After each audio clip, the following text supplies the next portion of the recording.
નમો નમઃ વિદ્યાર્થી મિત્રો, આજે આપણે સંસ્કૃત વિષય અંતર્ગત ભાષા સજ્જતા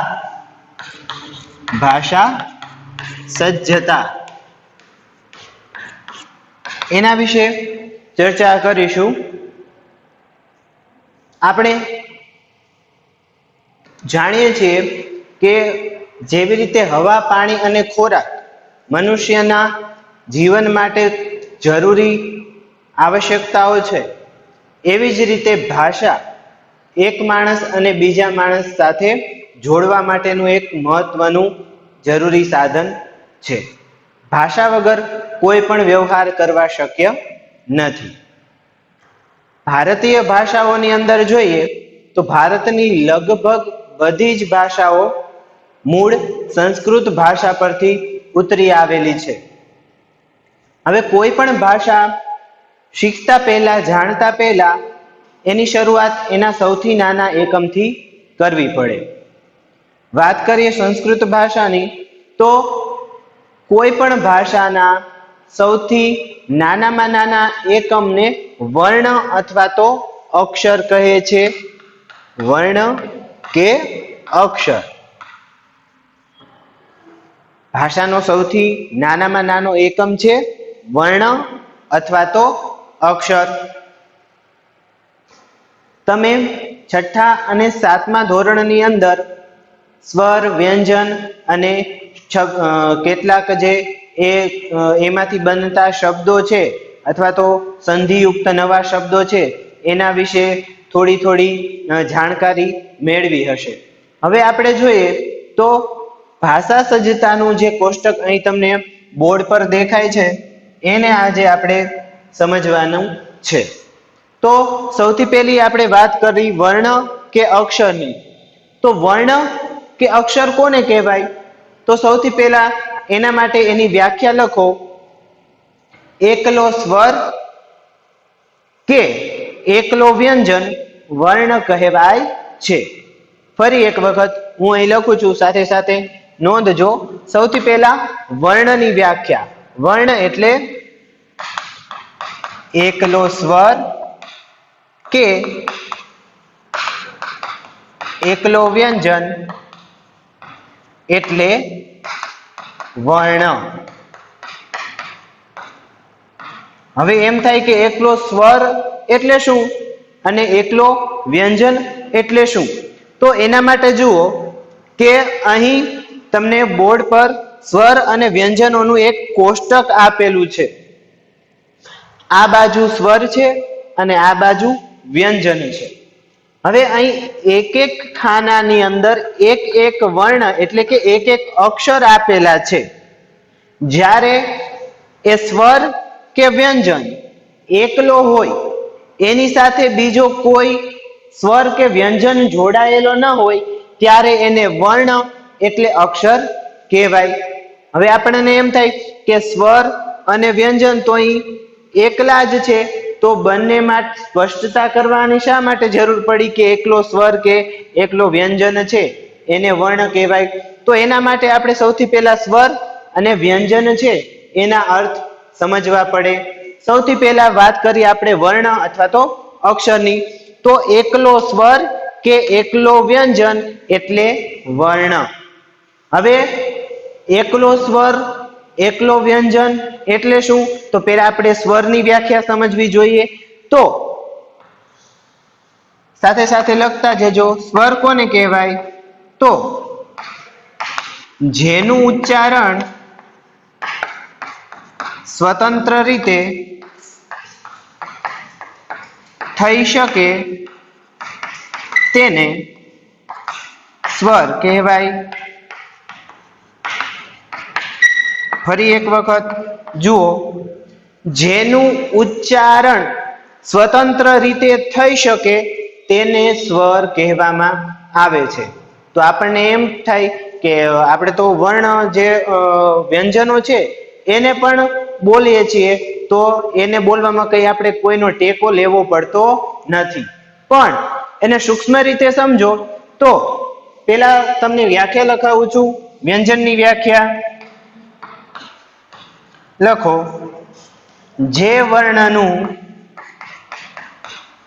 ઉચ્ચારણ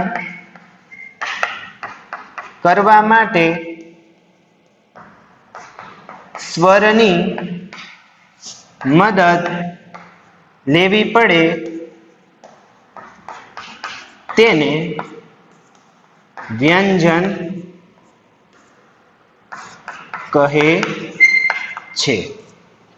હવે આને આપણે સ્પષ્ટ રીતે સમજીએ તો સૌથી પહેલા એકલો સ્વર કે એકલો વ્યંજન એને વર્ણ કહેવાય, એ તમને સ્પષ્ટ થયું હશે. ત્યાર પછી સ્વર, તો કે જેનું ઉચ્ચારણ સ્વતંત્ર રીતે થઈ શકે તેને સ્વર કહેવાય, આ સ્વરની વ્યાખ્યા. ત્યાર પછી વ્યંજન, તો જે વર્ણનું ઉચ્ચારણ કરવા માટે સ્વરની મદદ લેવી પડે એને વ્યંજન કહેવામાં આવે છે. હવે તમને છઠ્ઠા ધોરણની અંદર પાછા લઈ જાવ તો તમે ધ્વનિ શ્રેણી છૂટા પાડતા શીખ્યા હશો. એ ધ્વનિ શ્રેણી શા માટે છૂટા પાડવામાં આવે છે અથવા તો છૂટા પાડ્યા પછી જે પ્રક્રિયા થાય છે એને જોઈએ ત્યારે આપણને વ્યંજનની વ્યાખ્યા છે એ વધારે સારી રીતે સમજાશે. અહીં કોષ્ટકની અંદર જુઓ તો જે વ્યંજનો છે એ વ્યંજનના નીચે એક આડો લીટો દરેક વ્યંજનમાં કરેલો છે. એનો મતલબ એમ કે એ વ્યંજન છે એ લખી તો શકાય સ્વતંત્ર રીતે. આપણે કહ્યું કે એકલો સ્વર કે એકલો વ્યંજન, આ ક થી માંડીને અહીં છેલ્લે મ સુધીના જેટલા વ્યંજનો છે એને લખ્યા અને દરેકે દરેક સ્વતંત્ર છે. પણ જ્યારે વ્યંજન છે એ સ્વતંત્ર હોય ત્યારે એનું ઉચ્ચારણ થઈ શકતું નથી. અહીં આપણે વ્યાખ્યામાં કહ્યું કે જે વર્ણનું ઉચ્ચારણ કરવામાં સ્વરની મદદ લેવી પડે એને વ્યંજન કહેવામાં આવે છે. હવે એમ થાય કે અહીંયા ક ખ ગ ઘ લખ્યા છે તો બોલી શકાય, પણ એવું નથી. સમજીએ તો દાખલા તરીકે કમળ શબ્દ લખ્યો છે, બરોબર છે.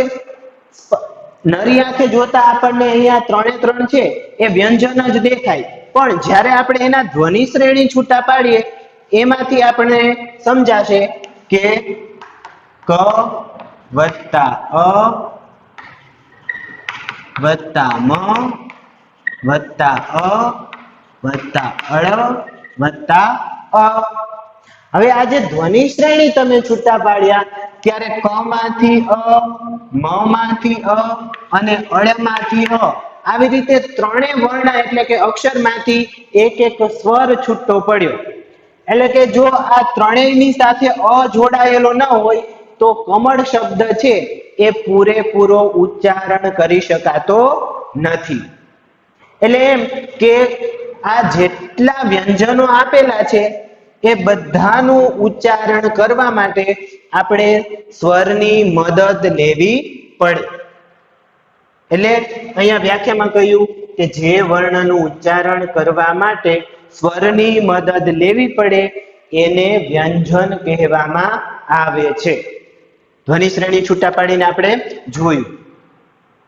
તો વ્યંજન છે એનું સ્વતંત્ર રીતે ઉચ્ચારણ થઈ શકતું નથી, પણ એને સ્વતંત્ર રીતે લખવા હોય તો આવી રીતે નીચે ત્રાસો લીટો કરી અને લખી શકાય છે, જેને આપણે ખોડો અક્ષર કહેતા હોઈએ છીએ અથવા તો હલંત્ય કહેવામાં આવે છે.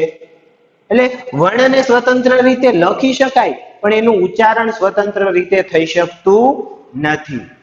હવે આ વાત થઈ વર્ણ એટલે કે અક્ષર, એની અંદર સ્વર અને વ્યંજન. બે પ્રકારના જે વર્ણ એટલે કે અક્ષર છે એ સંસ્કૃત ભાષાની અંદર હોય છે. હવે વાત કરવી છે આ સ્વર અને વ્યંજનની વિશેષ. તો દરેકે દરેક સ્વર અને વ્યંજન છે એ સંસ્કૃત ભાષાની અંદર ચોક્કસ માળખામાં વૈજ્ઞાનિક પદ્ધતિથી ગોઠવાયેલા છે. કઈ રીતે એ સમજવા માટે આપણે કોષ્ટક છે એનો અભ્યાસ કરીએ.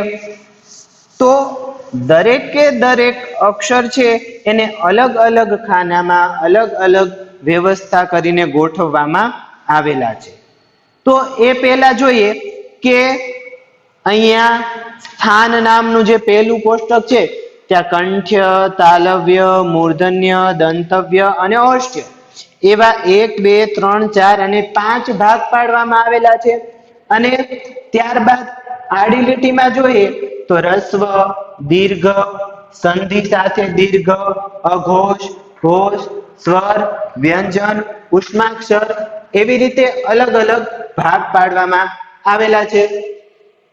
તો સૌથી પહેલા જોઈએ કે રસ્વ અને દીર્ઘ વર્ણ એટલે કે અક્ષર છે એ વચ્ચે તફાવત શું છે? તો અહીંયા પહેલું જે ખાનું છે એ સ્વરનું છે. આપણે આટલા જ ખાનાની અત્યારે વાત કરીએ છીએ. તો સ્વર જુઓ તો એ સ્વરો જે બધા છે એ કેવા છે? તો કે ઘોષ એટલે કે એનું ઉચ્ચારણ કરતી વખતે એક અવાજ ધ્વનિ નીકળે છે. એટલે આ બધા જ જે છે એ ઘોષ સ્વર કહેવામાં આવે છે. હવે એની અંદર 3 વિભાગ પાડેલા છે: રસ્વ, દીર્ઘ અને સંધિ દીર્ઘ. હવે વાત કરીએ આપણે પહેલા ખાનાની રસ્વ. તો આમ તો પૂરેપૂરા સ્વર છે અથવા તો જ્યારે એમ કહેવામાં આવે કે સ્વરોની સંખ્યા કેટલી છે, બરોબર, તો આપણે રસ્વ, દીર્ઘ અને સંધિ બધા મળીને જેટલા થાય છે એટલો આંકડો આપીએ છીએ કે 12 કે 13 કે અલગ અલગ ભાષા પ્રમાણે. પણ સંસ્કૃતની અંદર જોઈએ તો રસ્વ સ્વર છે એ 5 છે. રસ્વ સ્વર 5 છે. જોઈએ તો અ, રસ્વ ઈ, ઋ, લૃ અને રસ્વ ઉ. હવે આ જે લૃ નામનો સ્વર છે એ અત્યારના સમયે સંસ્કૃત ભાષાની અંદર ઉપયોગમાં લેવાતો નથી.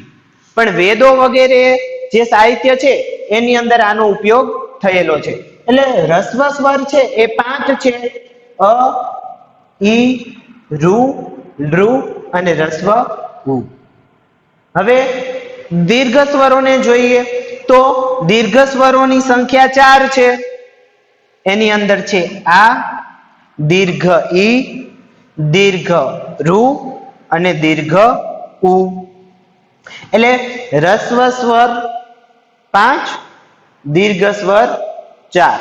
5 ને 4 9, એમ 9 મૂળ સ્વરો અને એની સંધિ થઈને સંધિયુક્ત દીર્ઘ સ્વરો જે બનેલા છે એ જોઈએ તો એની અંદર એ, ઐ, ઓ અને ઓ નો સમાવેશ થાય છે. એટલે 5 ને 4 9, 10 11 12 અને 13 એમ કુલ 13 સ્વરો છે. કેટલા? 13. કુલ 13 સ્વરો છે. જો રસ્વ સ્વર કહે રસ્વ તો એની સંખ્યા છે 5. દીર્ઘ સ્વર કહે તો એની સંખ્યા છે 4 અને કુલ છે એ 13. કારણ કે 2 ને 2 4 છે એ મિશ્ર સ્વર કહેવામાં આવે છે. મિશ્ર અથવા તો સંધિયુક્ત કે સંયુક્ત. અહીં આપણે સંધિ એટલે બે રસ્વ, જે રસ્વ અને દીર્ઘ અથવા તો બે રસ્વ સ્વર છે એ મળી અને સંધિ થતી હોય એવા આ સ્વરો છે. હવે એમ થાય કે આપણે તો આ પહેલા એ કે ઐ વિશે એની સંધિ કેવી રીતે થાય છે એ જાણ્યું નહોતું. તો રસ્વ અ, દીર્ઘ આ કે આ બંનેમાંથી કોઈ એક આ હોય અથવા તો આ હોય, એ બંનેમાંથી એક અને એની સાથે રસ્વ ઈ કે દીર્ઘ ઈ એ બંનેમાંથી કોઈ એક જોડાય અને એમાંથી એ બને છે. એવી જ રીતે ઐ, એવી જ રીતે ઓ અને એવી જ રીતે ઔ. એ જે છે એ રસ્વ અને દીર્ઘ સ્વરોની સંધિ થઈને બનેલા સ્વરો છે. એટલે રસ્વ સ્વર 5, દીર્ઘ સ્વર 4 અને કુલ 13, જેની અંદર બાકી બચેલા 4 છે એ સંધિયુક્ત દીર્ઘ સ્વરો સમાવિષ્ટ થાય છે. હવે આ વાત થઈ સ્વરોની. આપણે અહીંયા ફક્ત સ્વરો જે છે એની સંખ્યા વિશે વાત કરી કે કેટલા રસ્વ છે, કેટલા દીર્ઘ છે અને કેટલા દીર્ઘ અને સંધિયુક્ત થાય છે. હવે વાત કરીએ આપણે વ્યંજનની. તો વ્યંજનની અંદર આ જે આટલો ભાગ છે એ વ્યંજન છે. એની અંદર અઘોષ, ઘોષ, અઘોષ ઉષ્માક્ષર અને ઘોષ ઉષ્માક્ષર.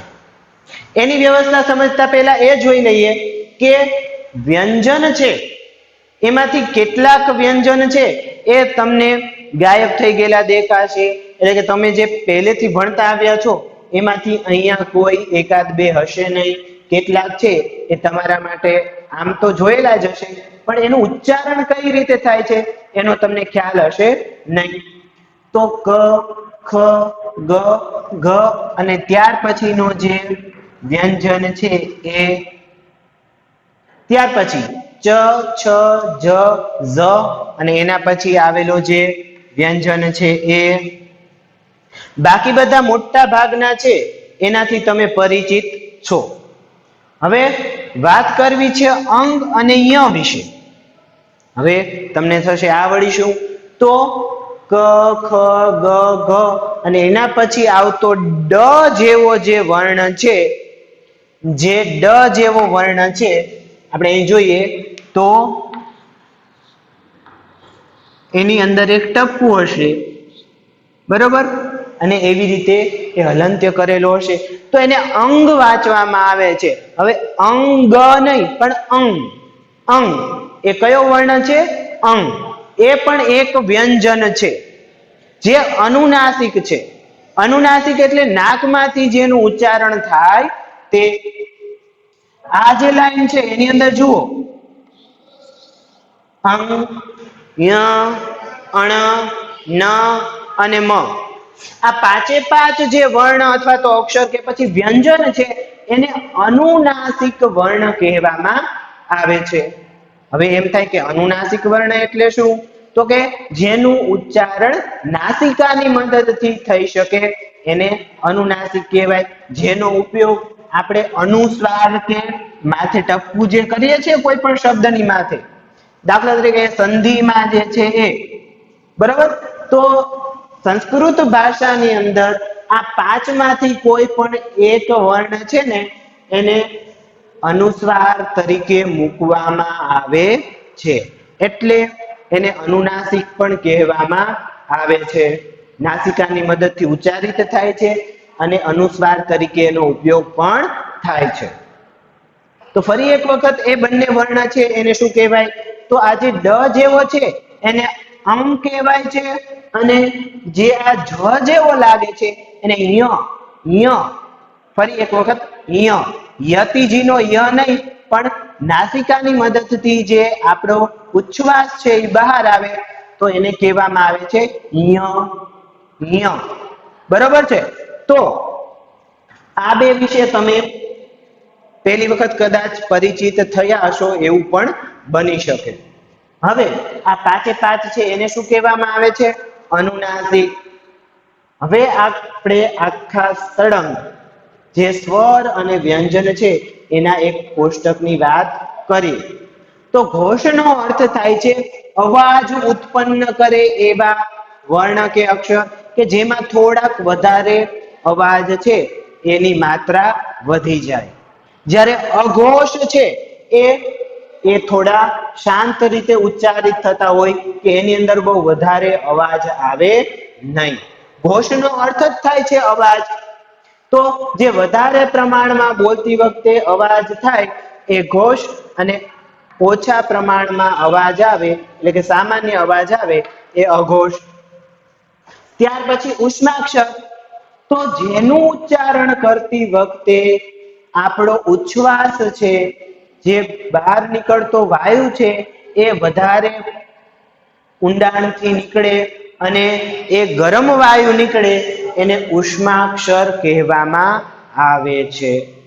આમ તો ઉચ્છ્વાસ છે બહાર નીકળે ત્યારે ગરમ જ હોય પણ એનું ઉચ્ચારણ એ પ્રકારે થાય છે કે એ વર્ણ છે એનું ઉચ્ચારણ કરતી વખતે વધારે પડતો વાયુ અને થોડો ગરમ છે એ નીકળતો હોય એવું લાગે છે, એટલે એને ઉષ્માક્ષર કહેવામાં આવે છે.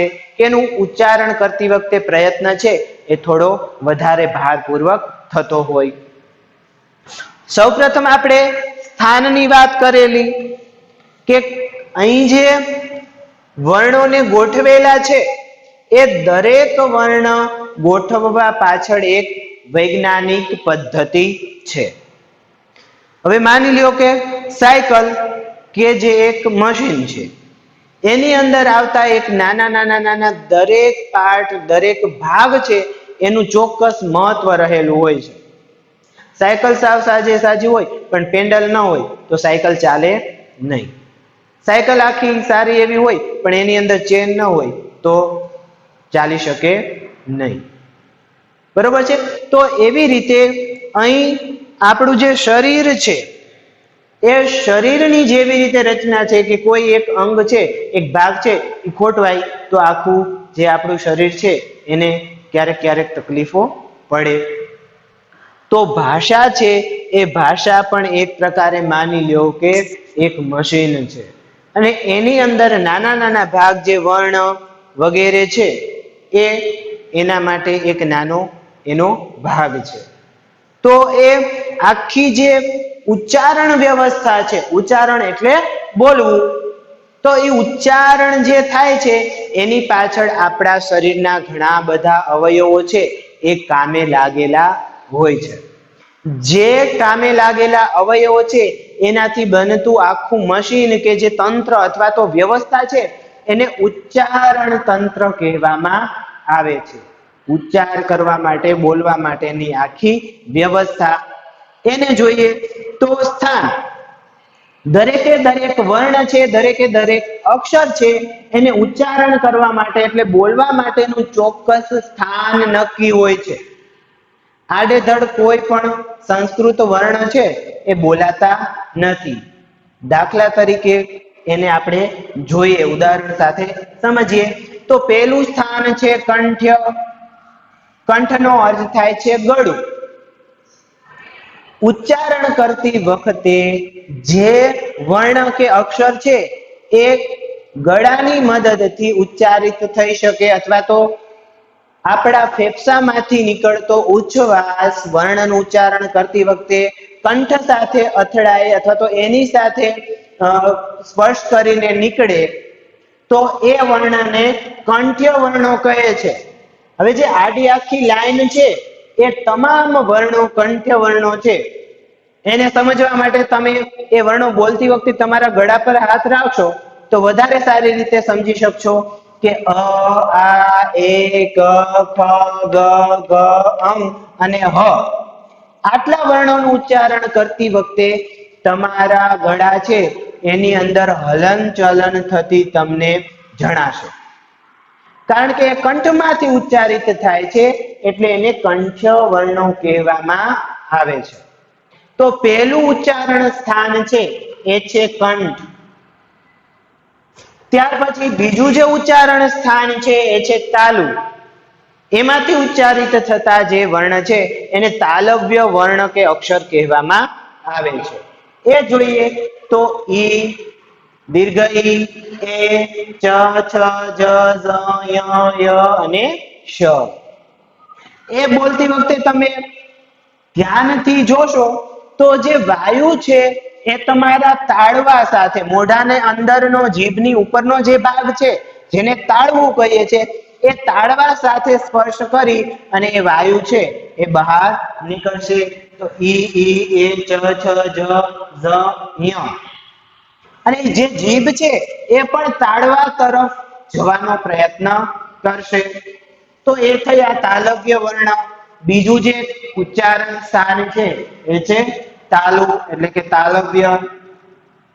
ત્યાર પછી કેટલાક વર્ણ એવા છે કે જે બંનેની મદદથી થાય. દાખલા તરીકે અહીં આપણે લખ્યું છે કંઠ તાલવ્ય.